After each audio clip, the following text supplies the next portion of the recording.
Hello everyone, আজকে কাদের সাথে দেখা করতে চলে এসেছি দেখো। এই হচ্ছে খুশি আর ঐশী তো পার্কে খেলছিল, ওর সাথে আগে আমার দেখা হয়ে গেছে।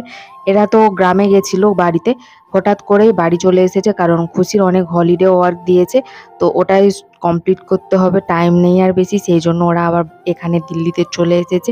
আর মামা ডাকছিল যে চলে আয়, বেলের শরবত করে খাওয়াবি, সেই জন্য চলে এসেছি। মামা এখানে বেলটা এনেছে, ঠিকই বেলটা মিষ্টি খেতে ছিল, বাট একটু পচা পচাও ছিল, যেটা বাদ দিয়ে পুরো বেলের শ্বাসটা আমি এই গামলির মধ্যে চামচ দিয়ে চেঁচে চেঁচে নিচ্ছি।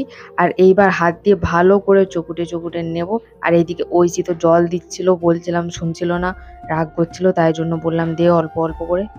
গরমকালে এরকম ঠান্ডা ঠান্ডা বেলের শরবত খেতে কার কার ভালো লাগে অবশ্যই কমেন্ট করে জানিও। তো বেলটা ভালো করে চকুটে নিয়েছি, তারপর জল দিয়ে চিনি দিয়ে গুলিয়েও দিয়েছি। আর এইবার ছাঁকনি নিয়ে গ্লাসের মধ্যে ছেঁকে ঢেলে নিলাম, তারপরে সবাই মিলে খাচ্ছিলাম। তো তোমরা চ্যানেলটা সাবস্ক্রাইব করে দিও।